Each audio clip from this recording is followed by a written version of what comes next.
Hello YouTube. So I haven't had an update in a while because I've been kind of waiting for my tank to cycle and see how things played out. But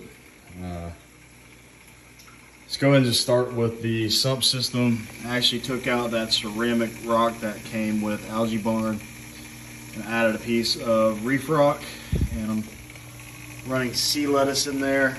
It's not been growing just spectacularly, it's just kind of been hanging in there. But we're gonna give it some time because I just went through a second cycle.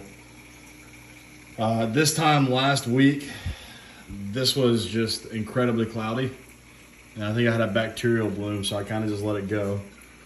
But what I have in here right now is a little bit of GSP, some Bam Bam Zoas.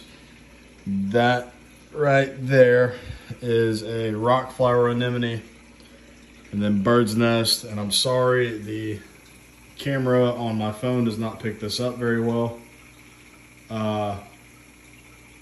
Aside from the clownfish, I have a Springer damsel. He's hiding back there, and there are two firefish that are also hiding because I'm out here looking at them. Normally they'll come out and check me out, but it's probably because I'm talking and I just flipped the lights on in here so that I can take better video. I was running a Reef Power RPM power head, and I actually changed that out for a Nero 3 Nano. It's a lot more controllable. I found with the Reef Power RPM in combination with the Varios 2 pump was just a little bit overkill. I had too much flow, but I will save that Reef Power RPM for future projects. No big deal. Other than that, the trigger system's auto top off in comparison or in combination with the Tunes 5017 controller. I actually went ahead and put this cardboard around there to block any light coming in so that I don't end up with algae in my fresh water. But it's just a preference. I don't know if you have to do that, and I'm a geek. So I'm also running my sump opposite of my display tank. So display tank's on, sump is off, and vice versa. Just doing that to increase oxygenation and export nutrient. As you can see, I've got a lot of coralline algae going on. At this stage, I have added a cleanup crew because my whole bed was nearly red. So I added 2 emerald crabs, which, be very careful, they've nipped at my zoas a little bit. But I've added 2 emerald crabs, 4 trochus snails, and I think 2 bumblebee snails. I have yet to see them in here. But trochus snails turned all of my rock back to this pretty white. This tiger conch snail has absolutely sifted the whole sand bed.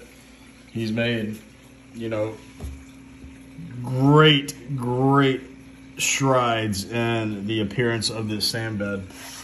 Like I said, it was totally red and ugly brown until I put the tiger conch there to take care of the sand. There's also a yellow watchman goby in here that's been here for about 2 or 3 weeks, but I haven't seen him since he's gone in there. I don't know if he's dead. He may just be hanging around. Hard to tell with those guys until he gets bigger, of course. There's also 2 peppermint shrimp that didn't come out when I had the Reef RPM power head, but when I put the Nano up, they'll come out in the evenings sometimes. And let me see if I can cut this light off.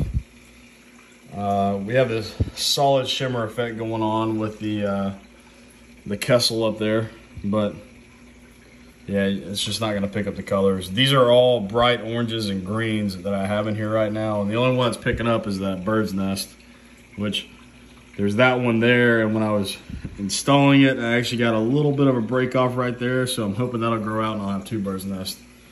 If not, then I'll frag that one later and move her around. But that's the update. I've kept a consistent salinity of 2.6, so that's fantastic. I still have to build some doors for the stand, and I'm actually going to build a top here because the mesh and aluminum top that I built myself actually carries water inside of it quite a bit, and I'm worried about aluminum shavings getting in the water. So I'm gonna add like a little wooden stand right here and set the top on it, kind of get everything out of the water. But so far so good. Here at the end of this month, I'll be adding several more corals, and man, I wish you guys could see what I'm seeing. This camera just sucks. This is an iPhone 12 Pro Max, and it is incapable of looking through this blue light and seeing the coral. So bad purchase on my part. Thought it was gonna be great for YouTube videos, and I was wrong. I was looking at getting some filters, but yeah, so that's about it. If you guys have any questions, just reach out to me and let me know. Like I said, that's GSP Bam Bam corals.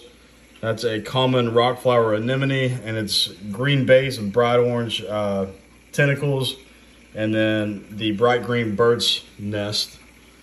And in my system right now, which is about 2.5 months mature, everything seems to be very happy.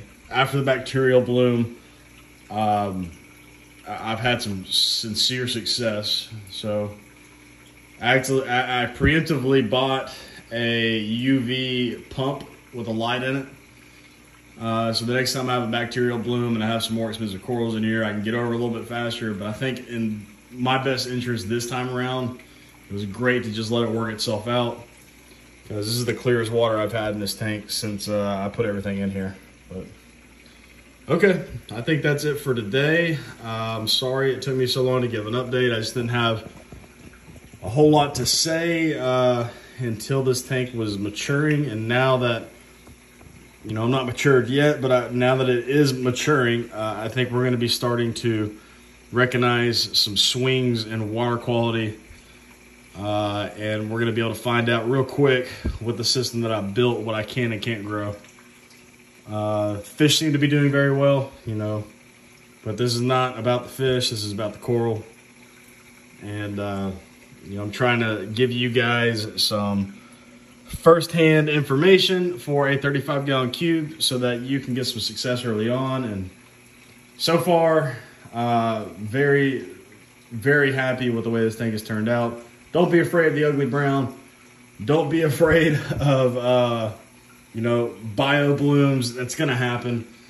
If your tank is super clear after you think it's cycled, you're reading 0 ammonium, 0 nitrites, and low nitrates, and it gets all cloudy, don't panic. You're probably going to a bacterial bloom, and that's okay. It's actually good for your tank. Everything in here has benefited from it, although it was very, very concerning the first time I saw it. Believe it or not, it was so concerning to me that I turned around and spent $200 on the new power head because I thought I had too much flow, which I did. But in hindsight, the bacterial bloom was not cloudy sand water from sand kicking up. It was from, you know, excess amounts of ammonia from the fish and the coral that were in here, and the tank not being adjusted to it. So just remember that every time you add something new to the tank, give it some time so that the tank can adjust itself. You can read your water parameters before you start dumping more stuff in here. Because nothing good happens in a reef tank quickly. Patience is the key word here. And this has taken me months to get to this point. So, and I'm moving fast by all standards. So I may end up with some problems in the future, but to most freshwater people, this is slow as all get out. And I'm coming from freshwater, so I'm trying not, you know, to discourage those of you that want to keep saltwater. Coral reefs that have kept freshwater in the past.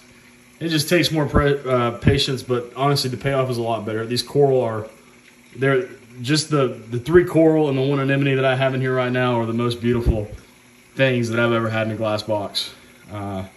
Worth every cent and every day of patience, every day of checking, you know, chemical values of the water.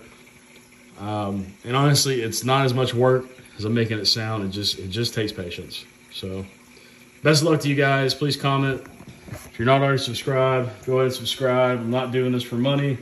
I'm doing this for educational purposes so I can look back on this and learn from my mistakes and have a general view of how I started this tank out. So when I start a new tank out in the future, I can look back on these videos and have this as a reference. So you guys have a great day. Happy Halloween and take care of yourselves. Bye-bye.